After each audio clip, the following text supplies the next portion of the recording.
I think we'll start. There may be a few other people coming in, but we might as well get cracking because we've got a lot to say. And we also want to make sure that there's lots of time for questions as well, because I'm really hoping that this will be a really good panel, but also a great conversation as well. We want to hear what you're interested in about this subject. The panel is Writing the Historical Thriller, Methods and Approaches. I'm Antonia Hodgson. I'll be sort of chairing, but that basically means, we're hoping it'll be a nice collaboration. I've spoken with Rory. Rory was the first person I ever did a panel with. Amanda's always been incredibly supportive, so I feel very honoured to be with them. They're very, very interesting people with fantastic views. Just to set you up there. Yes. No, you have to be fantastic. So I think it will be a very, very collaborative conversation. Let me just quickly introduce them a little more formally. Amanda Scott is, of course, the internationally best-selling author of the Boudica Dreaming series and also her own series of ancient world spy thrillers, which is perfect for this panel, of course. She's just handed in on Monday. Her first about World War II, so a whole new period. And in her latest published novel, Into the Fire, tackles the myth and history of Joan of Arc. So she really has ranged across some extraordinary periods of history. And then we have representing the Tudors, Rory Clements. Rory's John Shakespeare series has quite rightly hit the Sunday Times bestseller list, so I probably don't need to tell you all that much about him, except to say that he also won the CWA Historical Dagger in 2010, and has, we'll be talking about it a bit later, but has just written something in a new period. Yes, it's 1930s series, and it's at the printers, and it'll be out in the new year. So that's exciting. And then I'm Antonia Hodgson. I write the Thomas Hawkins historical thriller series, which is set in the 1720s. Unlike these two authors, I've ranged not quite so far. My first novel is set in September 1727. I'm just starting my fourth, and it's in November 1728. I'm moving rather slowly through the years. Anyway, my latest one is Death at Fountains Abbey, which is just out last week. So before we start, I just thought it might be quite useful to define what we mean by a thriller. I think we all know what a history is. But Amanda, I think you have a sneaky definition. I do, yes. First check is, can you all hear me? Yeah. Yes, so we're okay. So back in the days when I was a baby crime writer, my first book got to the publishers. I was having the editorial meeting that we all want, and she said, we can't possibly publish your book because it's a thriller and we only publish mysteries. And in my absolute innocence, I said, well, you can call it a mystery. That's completely fine by me. And she said, no, you don't understand. It's too thrilling. Our readership... this was the Women's Press. It was a long time ago. So I had to go away and make it less thrilling. But then, being a member of the CWA, which, as and when you all become published writers, which I'm sure you will, joining something where you get to talk to other people about these things, because I had no clue. And I needed to work out the difference between a mystery and a thriller. I was no longer with that publisher, but still. So what I worked out was that in Britain, at least, and I think it may be slightly different in the States, a mystery is a literary crossword puzzle. I, the writer, have to sow clues on the way through that my reader will be able to pick up if they can, and so that at the end, when everything all comes together, they can look back and see the trail of how clever we have all been together. And even if they couldn't find them on the way through, they are there to be found. And I hate those, and I could not begin to write them. A thriller is quite different. So a mystery is Colonel Mustard in the library with the lead piping. There's usually somebody dead. You have to work out who did it and why did they do it and how did they do it. With a thriller, you might know all of those things. Who did it? Why did they do it? How did they do it? From page one. And in fact, that was the next book that I wrote after I discovered this, just to test this theory. Was no good deed. However, what you don't know is whether the protagonist for whom you have most sympathy, which is not always the lead character, is going to be intact at the end, physically intact or emotionally intact. And I, as the writer, what I then have to do is ramp up a realistic threat early and then allow it to modulate, because no reader or writer is going to handle a consistent threat all the way along. You can't do that. Nobody will take it emotionally. So you have to make sure that you've got a nice sine wave, that it can have jagged bits, and that at the end we are all clear whether that person has survived or not. And the tension point in the novel then becomes the point of most greatest threat. And that, for me, is where we get to a thriller, whatever era we're writing in. But I'm completely prepared for my fellow panellists to tell me that they have other definitions. I think I just realised I don't write thrillers. Yes, no, well, you do. Well, I sort of do actually, but I like a bit of mystery in there as well, I realised.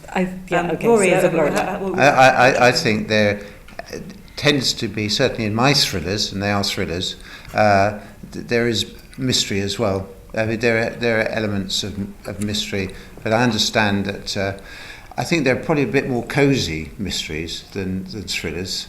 I doubt whether you have a lot of torture in mysteries, but you certainly have a lot of torture in my thrillers. The way I feel is that with a thriller, I would expect the protagonist or the person you have most sympathy for to be involved in the action and for the things to be happening to that protagonist as well, rather than for them to be coming in after the event of the crime, say, and solving it.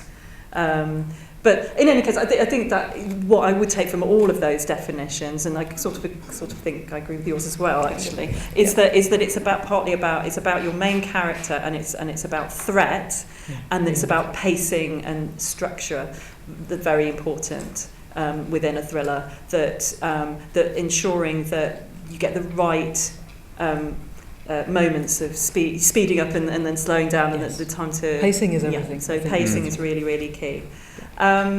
Whether we find that it's different for a historical thriller, because obviously we're here to talk very specifically about the history side of it as well, will be interesting. I think. Can I just ask first of all? I mean, I think just taking it back a little bit back to why you chose to write in historical periods and why you chose the period that you wrote about, and I think that might be interesting to people. Because you start with that, because you've done the one historical period. I have just done the one historical period. So why don't you start so I think the reason I chose the Georgian period, I'd written a first novel that in many ways was disastrous.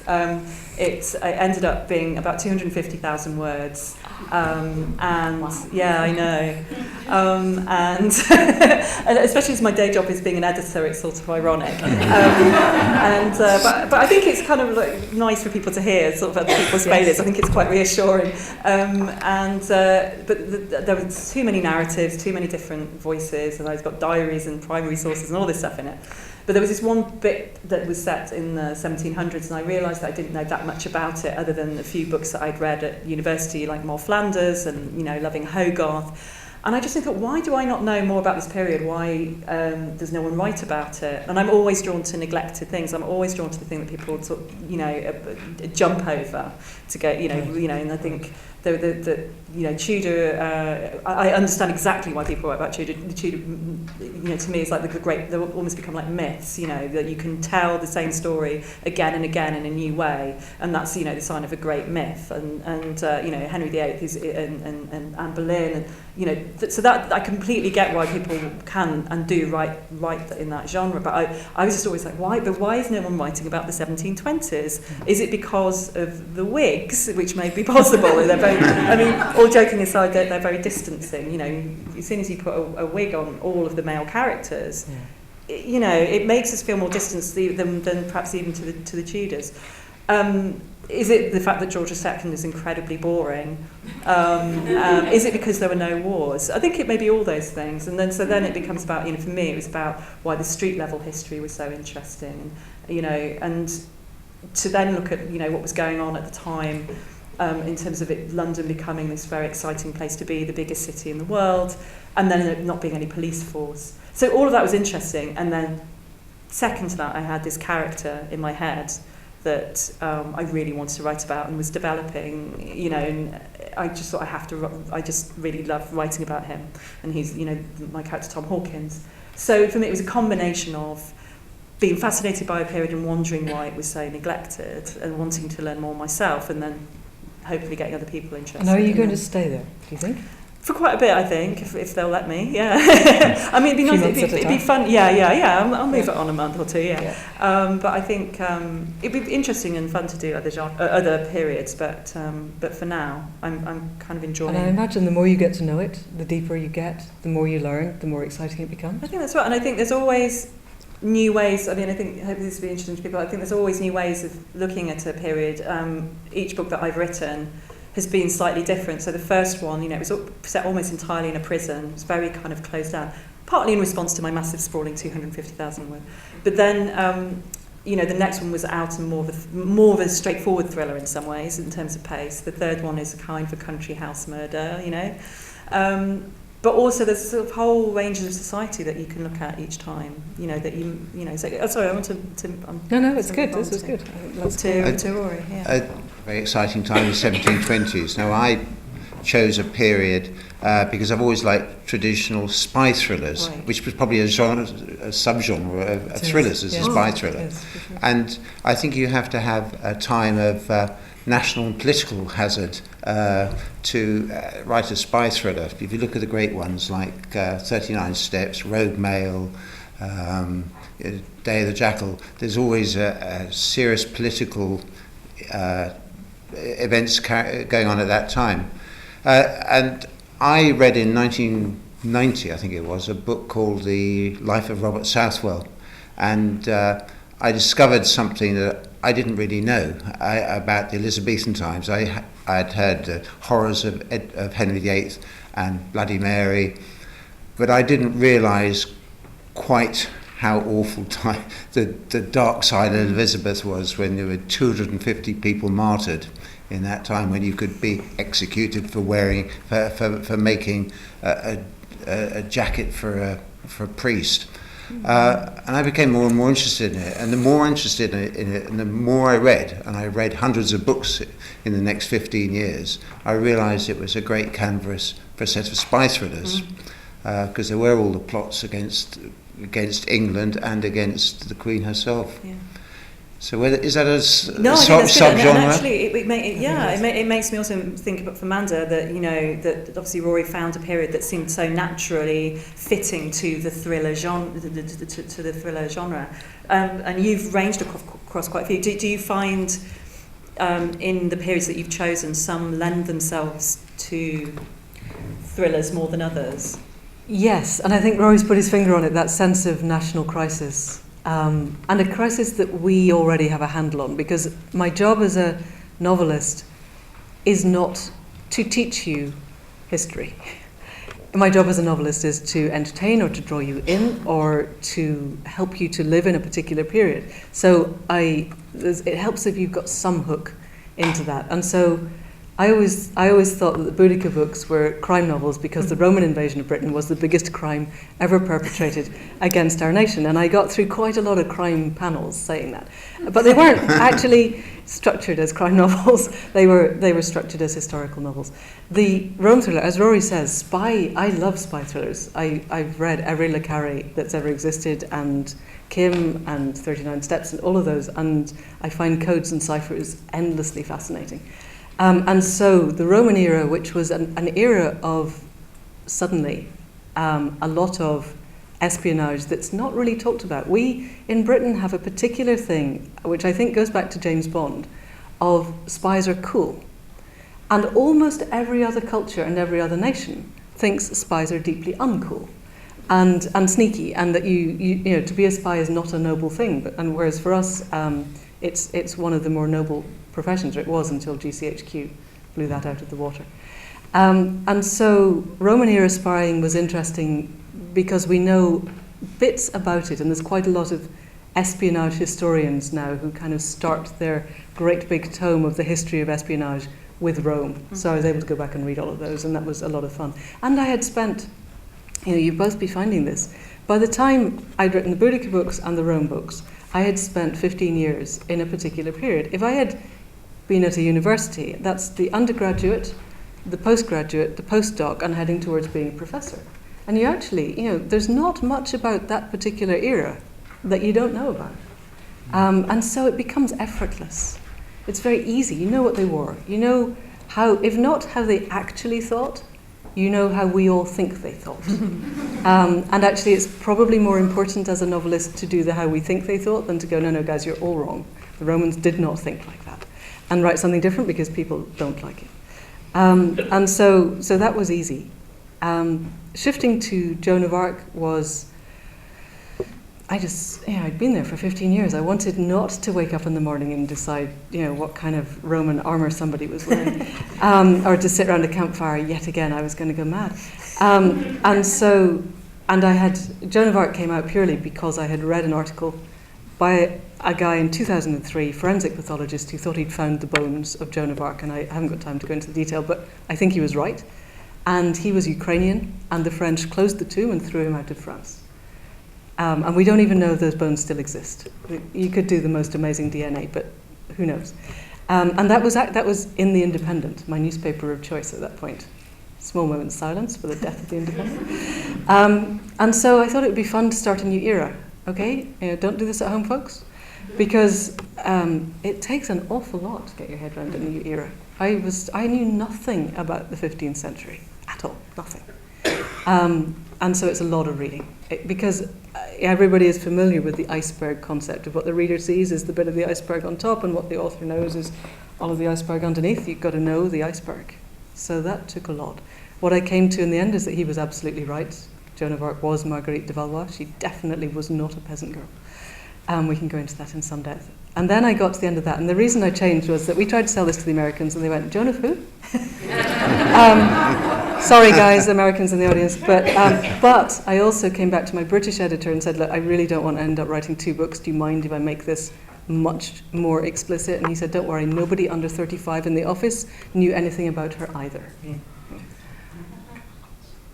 But I mean, to some extent, that just on a general point, I think that's one of the things that's so interesting about writing historical fiction is that, why do people enjoy reading historical fiction so much? And I mean, I say one reason is that, you're escaping into another world, you're immersing yourself into this other place. But I think for some people, a lot of it is about learning new, yes. Something that perhaps isn't taught at school, and yes. and we can bring it alive. Yeah. But absolutely. You've got to be careful not to assume knowledge, which is what I'd done, was assuming knowledge of the 100 Years' War that completely was not there. Right. So you have to go back and you have to feed in a way that isn't, here, let me teach you. Yeah. You have to weave it into the story, and that, I think, is the skill of the novelist, is to do that. Yeah. We are going to immerse you in this time and space, but we're not going to do it in a way that feels like a historical textbook. To carry on with this sort of thing of research, but also specifically about finding ideas, because you just were saying that you just found this one idea that kind of struck a chord, and I've certainly done that. I find when I'm writing one book, I'll be doing some research and something will pop out, and it'll just sit there as an idea for the next one. It might be a footnote somewhere. I go, that's interesting. When I was writing my first book, I started reading the memoirs of Lord Harvey, who's this kind of wonderfully scurrilous kind of gentleman, a peer of the realm, who was also Queen Caroline's confidant. He was bisexual, had 10 children, but I think someone once said there are 3 sexes. There's men, women, and Harveys. He was he would write these amazing memoirs about the conversations he'd have with the Queen, and one of them had this little footnote about how the King's mistress was locked in the palace for months because her abusive husband was trying to pull her out of the palace and threatened to drag her out of the Queen's shares if he ever saw her. But it was all a massive ruse so that he was basically blackmailing the King and Queen, the mistress being Henrietta Howard, being also the Queen's lady-in-waiting. So you just thought, that's interesting and awful, and it just sort of parked it there. And there was this great scene where the husband, the abusive husband, who's an appalling man, Charles Howard, actually came into the Queen's apartment and started, ranting and railing at her. And the Queen, who sort of rather brilliantly said, well, I thought he was going to throw me out the window, so I shut it. But anyway, so yeah, these little stories, and you think, I can use that, and I want to sort of come back to that. And the novel didn't necessarily follow that path exactly, but it just something hooks me in. So that was my experience, and I wanted, Roy, if you've had similar... Many similar experiences, and what it comes down to is read, because it's that one line that, my first book came from one line in a history book saying that Philip II took out a contract of 70,000 ducats on the head of Drake. Wow. It was just one line I saw that, and I thought, wow, that's exciting. There you have a plot immediately. Another line I saw was that in the siege of Antwerp in the late 1580s, there was a bomb went off. They were trying to break the siege, the Spanish siege, the Dutch. So they invented a time bomb, and they packed ships with explosives, and they put all the iron they could find on top of this to turn it into basically a huge nail bomb. And they drove it into this barrage of ships which the Spanish had built to cut off the River Scheldt. And it blew up. This thing blew up, killed 1,000 people in one go. It was the original weapon of mass destruction, if you like. And there was a line just at the end of it, of what I was reading about it, saying that it was suggested that this was why we, a few years later, beat the Spanish Armada, because they had this in their memory, the Spanish, that of this thing, and they thought, when they saw the fire ships, they didn't think they were fire ships, they thought that they were these bombs come to blow them up. And it was why they fled in panic. Anyway, I thought, well, what if you had one of these coming up the Thames to blow up London Bridge? This was just a line I read at in one of the many history books I've read. I mean, that's what's so great. I think I'm going to ask you for in a second for an example, but that we have the basics of history, and we have to know the kind of the bestsellers, if you like, the hits of a period. But it's often those little surprising, like you're saying about the Joan of Arc, but these surprising little nuggets that will just inspire you, and I'm sure a lot of people in the room have had those. I'm keeping an eye on the time, then we'll open up to questions. By the way, I should have said at the beginning, if people want to jump in with questions at any point, from the beginning. First off, I really enjoyed your book. I'm sure the first one. I didn't plant this lady, for Thank you. I was wondering, do you guys ever have trouble balancing the world building with the mystery? Do you ever feel like one of them comes out more strongly than the other in a certain book? This is something we were talking about in just ahead of that. Amanda, do you want to talk about No, I don't actually. I need to think about this. So why don't one of you go first? Okay. So for those, so the question really is about when you're writing about events that have already happened, and also when you're world building, when you're creating. Which it is in the same way that a fantasy novelist creates a world, a historical novelist has to create a world based on real facts, but it's the same process. How much does that take over from the mystery element? From the mystery element, yeah. Or does the mystery elements ever take away from the world building? Got you, right. I've had a think now. Okay. So I think this is, I'm not being articulate. You have to not let it. The world building and the mystery have both got to have their own strength, and this is what drafting. We were talking about drafting. I did 16 drafts of Into the Fire, and one draft I threw away. It's because it's two threads. It's contemporary and historical. I threw away the entire historical thread, 80 to 90,000 words, completely gone, and I started again because the world building had gotten massively over the top of the necessary pacing of the thriller. And the book I've just done, I just handed in on Monday, was the third draft, and in each of the previous two drafts I have thrown away 80,000 words and started again, exactly in order to get to, and this is proof that I'm an incredibly inefficient writer. But this is, and some people are very good at planning their novels and I'm not. I just let them do their own thing and see where they get to. And then I go through the iterations of incredibly painful, because you can't. That's, if you're going to write a historical thriller, it has to be both. The world building has to be completely compelling, and the mystery thriller element has to grab you by the throat and drag you in. And hopefully work together. Yes, absolutely. Be absolutely synergistic. Seamless. That's what I'm trying to say. Rory, yes. do you want to? Yes, I think you have to plan to a huge extent. You can't write these things off the top of your head and hope you're going to end up. Well, I don't know, 16 drafts. Yes, unless you want to do 16 drafts. But I'm sure that you put planning in there, even beforehand, and it just doesn't mean it's going to work out right. But you have to. I know that my present book I'm writing, it's the synopsis is 15,000 words long. That's actually quite short. I've had a synopsis of 30,000 words, going into great detail, and even then I'll change it. I mean, I liken it to Francis Drake setting out from Plymouth to go to the New World, and he knows where he's leaving. He knows he wants to go to the New World, but he's going to get pushed an awful lot of way by storms along the way across the Atlantic. So you've got to expect to have to do masses of rewriting, masses of working. I mean, when you change genre, which is another thing we're talking about. I mean, I've just changed genre to the 1930s. It's Era. sorry, Yeah. era, not genre. It's the same genre. It's still a spy thriller, but you have to expect that you're going to have real problems, and you're going to have to redraft as a redraft. And how many did you say you did of redrafts? 16. But I'm sure Someone's going thumbs up. Yeah. But why not? Why not? Yeah. Because it's not an easy job. And anyone who thinks it's an easy job, they're not putting enough effort in. Because if you find it easy, you can do more. I mean, so I think it's probably. I'd say, I think everyone does. You do go through that, but you have to then write through it. And every writer has a slightly different way of doing it. And there seems to be a scale of like some people who plan every last scene down before they start writing, almost in a kind of like the way Hitchcock used to sort of, do every like shot, film, and know everything. There are some people who don't really have any idea what's going to happen and just set off on the journey. And then I'm probably somewhere. I basically trick myself into thinking I've plotted it, so that I feel prepared enough to start. So I'll do a lot of work on character.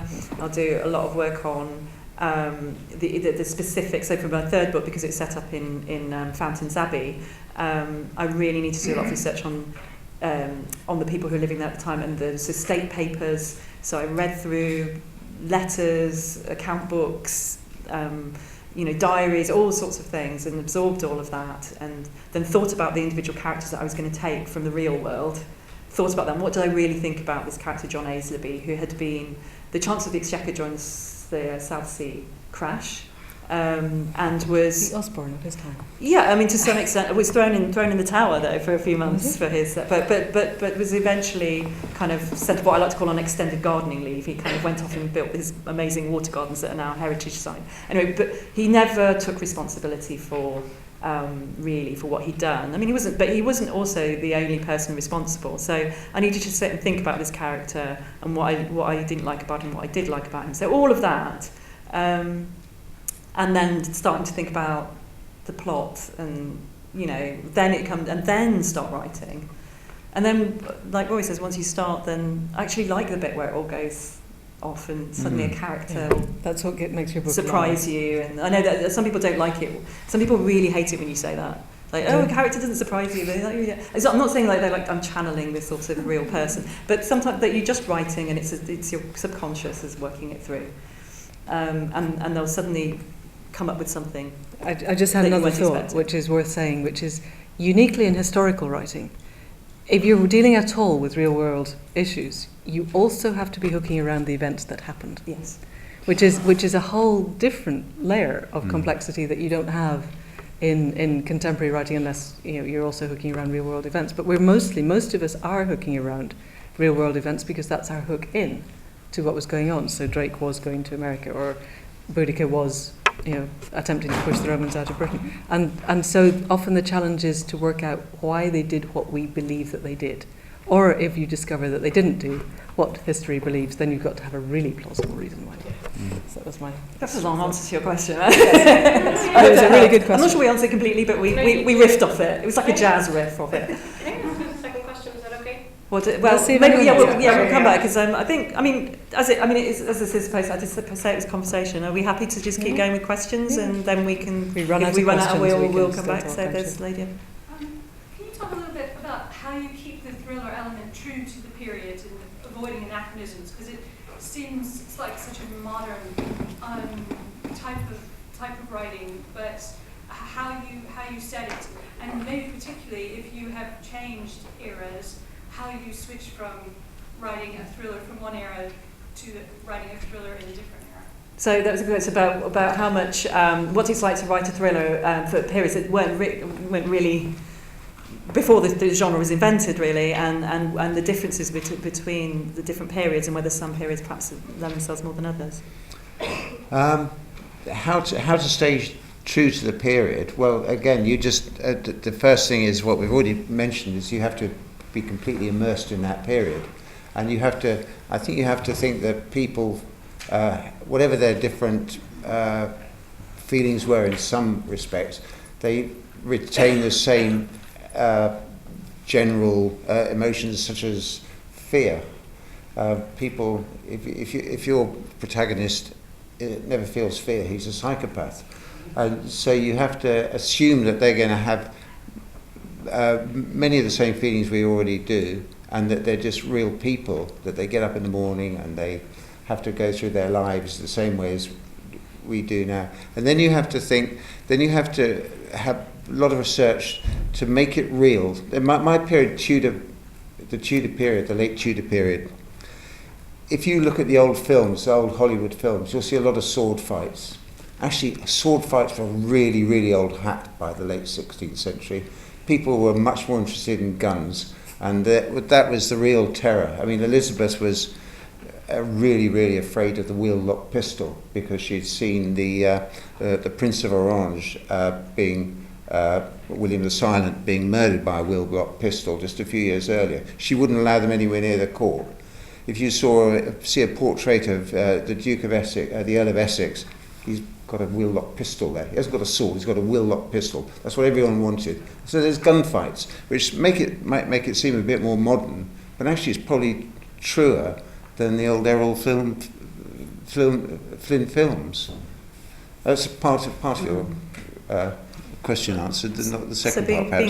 Being true to some extent to I mean, certainly in my period, I mean, the early Georges were obsessed with criminals. They kind of fetishised them in a way, because people were being sent to be hanged at Tyburn very regularly. There was a real process. There was a kind of ritual to it, and you were expected to go. It was supposed to be a moral sort of lesson, but of course people had it it was like a fair. They used to call it the Tyburn Fair. So if you think of the kind of the key people in fiction at the time, so there's Moll Flanders, there's Captain Macheath, and Beggar's Opera was the most popular play of the 18th century, 1728, and it was an absolute, it's all about criminals, it's all about robbers, and it wasn't necessarily the most violent time, but because London was expanding so rapidly and everyone was kind of close up together, there was this feeling that there was a lot of crime going on.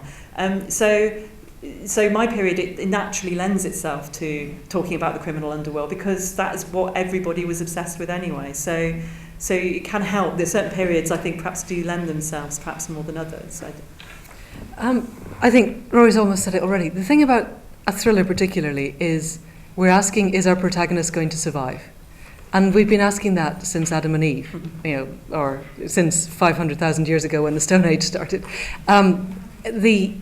It's human to want those we care about to be okay. And throughout all of recorded and unrecorded history, that has always been the question, and that is the core of what a thriller is. So I think it's part of human dynamics, really. And all we're doing is putting a slight structure around it to give it a narrative drive. But you can do that, I think, without losing time and place. And of course, the other great thing about thrillers and crime in general is that it allows you to move through all the different places, classes, because crime affects everybody, and you often have to be taken through a whole range of homes and lives, and so it allows you as a novelist to explore all sorts of different places that you perhaps wouldn't be able to in another genre discuss. Yes. I want to go back for a moment to what Rory said about they really fought with guns. They didn't fight with swords. If the overwhelming majority of the general public would look upon that as anachronistic, is there a way to handle it as true without being didactic? Or is it better to have them fight with swords just because you can avoid that? Did everyone hear that? It's a great question. It's something that actually came up earlier. So basically, if something would seem to the general public anachronistic, even though it's true, do you write that? How do you write that in a way that actually gets over that misconception? I understand exactly what you're saying. The voice you use when you can't write in Elizabethan English. You have to write in words that were used in Elizabethan times, but not the ones that are now dead. You don't have to. You've got to cut out the verilies and the forsooth varlets and all those. The same, and what you then rely on is your editor. If your editor says this jars, this doesn't sound like Elizabethan, be it the language or the use of guns, then you take note. And that's the time when editors really of a great value. Amanda, do you? Yeah, I think this is the paranoid anachronism hunt is an absolute key part of historical writing, I think. And we have to credit Laura Wilson for that particular phrase. So I think there's two things. There's what does the public expect? To what extent is that the focus of the book? So the whole point of my Joan of Arc book is she was not a peasant girl. And you may expect that, but I am going to lead you through how that could not have been the case. However, there's also, one finds things in research. So for instance, I discovered that in the late pre-Roman Iron Age in East Anglia, there were pelicans everywhere. I do not have a single pelican in the Boudica novels because your brain would hit a brick wall. You would sit there going, what? No, you don't mean, you'd either have to think of a fancy pseudo-British word for pelican and then you'd still be going, bird with long beak and big thing. Why would you? And just because they were there, I don't need to put them there. They're not essential to the plot. But if I were Rory and I wanted to write a book about gunfights in Tudor times, then you have to weave it in to the point where it's obvious to the reader that this is what happens. One other thing I just want to say, because I want to evangelize. I used to be an anaesthetist. There is no vaporizable anesthetic whereby you pour it on a thing, you put it over the girl's face, and she falls over. Except in the last 10 years, there's one called sevoflurane, but you would anesthetize yourself before you got it on the victim. However, this has become such a hugely common trope, pad on face, bonk, gone, that it's actually just not worth challenging. What you can do is not use it. I never used it in a novel, but it's also not worth going, you can't do that, ether doesn't work like that. So there you go. Oh, there you go, I learned something. I could go and do a rewrite. No, everyone uses it. Crossing out there, Flora. There's a lady. Would you consider a Gothic novel with ghosts and supernatural elements and mystery, could that be considered a thriller, or would you just consider that something completely different? So the question is, would a Gothic novel with ghosts and so on be considered a thriller? I mean, my thought would be it just depends what you're doing within that and how you're using that. I mean, for me, the thriller is more about the form and plotting and structure and what's happening to the individual character. So if there are then ghosts within that and they're put into a world and it feels true to the story, then I don't see why not. Yeah. I think it's purely, to me, a thriller it's not a qualitative term or anything like that. It's just purely. But where does it get put in the bookshelf? Yeah. That's an interesting. Where would it go? Where would it get put on the bookshelves? With my publisher's hat on. I think. It depends just how much. Whether it's just like a subtle sort of inference, or whether it could be considered either way. Was it a ghost or was it someone's figment of imagination? If it's got definite supernatural elements in it, then they would tend to get put into fantasy SFF. Yeah, depends what they're doing. But I mean, there's sort of gradations of that, Depends what the threat is. Is it a thriller in that there is a threat to a primary character that we care about? Is it a thriller in the first question? And then the question, I think, is to what extent do you require, you the writer and we the reader, require the supernatural to overcome the threat, in which case it would probably be shunted towards fantasy fiction. Yes. But it depends. In the Boudica novels, I used a lot of shamanic dreaming because that's what I was trying to say. And for some people, that is fiction. So the Americans sold that as fantasy fiction. And over here, because I was here going, no, guys, I do this. There is nothing in book one that I have not done or seen done. This happens now. I'm simply transferring the historical timescale. I didn't, nobody tried then to tell me that it was fantasy. So I think it depends on your relationship with your publisher and where you want to be on the bookshelves. Rory, you have a thought, I can tell. No, not really. No, I mean, I don't have any supernatural elements, but I don't see why it couldn't be called a thriller. All right. I mean, you do, if you see that genre on TV, they call them supernatural thrillers. Yeah, absolutely. It's a subgenre, perhaps, like a spy thriller. It's yeah. China thriller, and then there's different. Yeah. There's a guy called China Mieville. I don't know if you've read him. He writes a lot of kind of steampunk stuff. Yeah. He writes the most amazing thrillers. Who? China Mieville.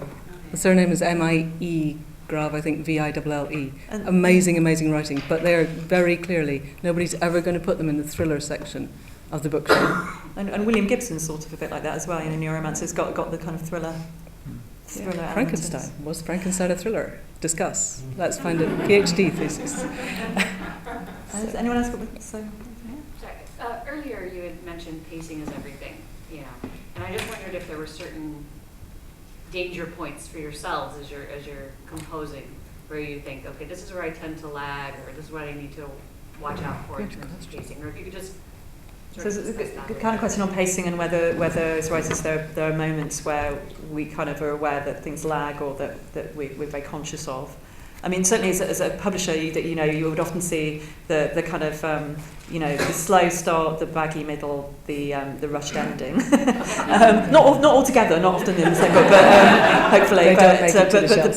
No, certainly we get edited out, but those are often common issues. So, I think this is a very interesting one, because this is where authors tend to fight with their editors, because as an author you're writing bits which the editor might say this is lagging, but actually you're trying to, often in that period where it's lagging, you're trying to actually inject some element of character, or you're trying to inject an element of humour, because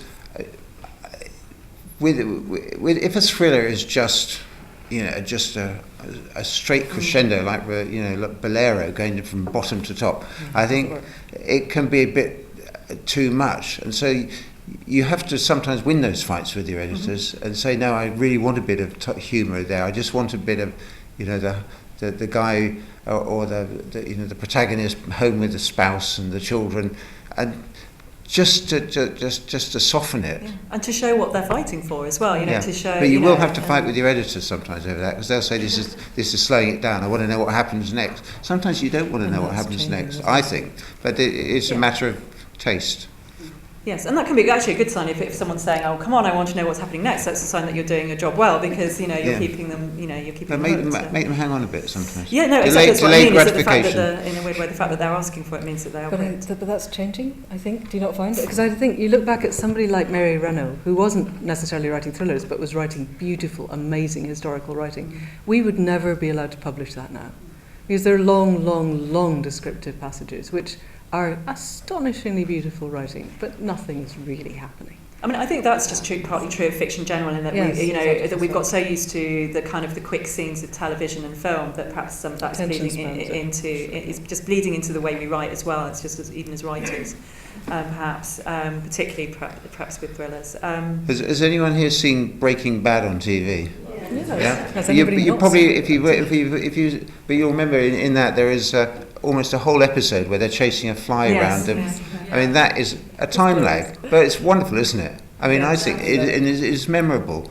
You can understand there might have been some fights among the production team. We can't put them doing this, but I think they're right to win it. Yes, and they were creating enormous characterization. If your lag is achieving something, then it's worth it. The thing that I find very difficult is not rushing the ending, because you've built everything, particularly if you're weaving multi-layers, and you're bringing them all to a focus, and stuff happens, and it's very hard then to kind of inject the okay, I just need to slow this down a bit. I don't need everybody to rush off the cliff at the same time, and that's just hard. But that's where having a good editor going, just pull this a little bit back a bit is worth their weight in gold. I think it's really important. It's a really important thing to be aware of. Certainly, when I was writing my third one, I wanted a slightly different pace. Like the second one, I felt was a kind of really fast-paced thriller. And the third one, I wanted it to be slightly different. I always wanted a kind of country house sort of murder element to come to it. And I just wrote a piece above my desk, about it's okay to slow the pace, but have a strong line through. You can take your time, but you have to always, just have that drive through all the time. So whatever you may think. Rory's right, you may want that moment of peace, but you control that. You know that is, you're doing it for a reason. It needs to be controlled. You can't overdo it, otherwise you can't send your reader to sleep. Yeah, you put it there for a reason. There's a different. That's the difference. Does anyone else have any? How are we doing for time? I want to say that the phrase I use for that is the ship is always trying to get somewhere. That's Emma Darwin, thank you. So the ship is always trying to get somewhere. It can get. I mean, someone else actually had an image of the ship. I thought of it then, it can get diverted. It can change where it's trying to get to if it gets news. Yeah. But it's it's still never going. just saying, folding its arms and putting its feet up. Yes. As it were, Swimming around saying at the we're not Atlantic. doing anything. Just described my journey to Oxford today, seeing as all the trains from Paddington were cancelled, so my own little thriller getting here today. Thank you, Emma, that was really, really helpful. And so we can keep chatting for a bit longer. Oh, sorry. Oh, Has yes, your yes, we second did question. say we'd come back in quite a second. This is a little bit related to the ghost question. Do you ever like notice books that definitely aren't thrillers, but that have like thriller elements where it's like they're not like so fast paced and everything's happening, but they do have ominous tones and maybe like a murder based ending? Would you classify those books as anything having to do with thrillers, or maybe just other genres that just you're trying to make the reader excited? I mean, first of all, I know we're here to talk about the thriller, but I think as writers, we probably don't sit there thinking, I'm writing a thriller, or I'm writing, it often comes after you've written it, and then when you have to then, the publisher will be thinking about how to, sorry. No, sorry. No, that was kind of what I was saying. So in my CWA days, we would talk about this a lot, and the thing that used to bring steam out of my ears was things like, I don't remember its title, but there was a Michael Ondaatje book that was basically a not terribly good crime novel. But it was Michael Ondaatje, so it was beautifully written. If it had been written by somebody else, they'd have made them actually make the crime work. And so there was this concept that genre books cannot also be literary. And if you write a literary novel, it's never going to be, you could write the most thrilling book, but if you're a literary novelist, it's a literary novel. And nobody's ever going to put the word thriller on it because that will somehow demean it. And except in Holland, where they have a whole genre that's called literary thrillers. And that's fine. But in English, particularly in Britain, and I imagine in America, never the twain shall meet. So, and it's the same with historical books. There's a number of very, very famous, well-known, and will remain unnamed writers who would be very, very angry if we suggested they were writing historical fiction. And they are writing historical fiction without question, but they're writing literary fiction. So therefore it must not be labelled historical, because genres are bad. And I would be surprised if any of my fellow panelists believed this, but it's deeply annoying. No, I think that's wonderful. Someone once tried to tell me I was a literary writer. I was quite offended, really. And Hilary Mantel, I'm being facetious, but they did. I'm being facetious, but they did. I was like, well, I just didn't agree. I thought, oh no, I'm a genre writer. I'm quite. I don't. To be honest, you I want don't. to sell large numbers. Yes, you're going to be a genre writer. I mean, I think to go back to what I was saying, I think these are things that tax publishers perhaps and booksellers because they have to put the books on the shelf somewhere. It is true that a lot of people come into stores and say, I'd really like, and it's also true, when people ask you, they ask you what you do and you say you're a writer, the second thing they always ask you is what do you write? So the people do want a sense of, and people, it is natural to kind of want to be able to categorise, I think, to some extent. Also, the sales department, when they go to Tesco's or Sainsbury's, the people at Sainsbury's and Tesco are not going to read your book. They just want to see what the cover looks like, the title, and what the genre is. And so they're selling baked beans when they sell our work. So you have to sort of fit into that. You don't really have an option.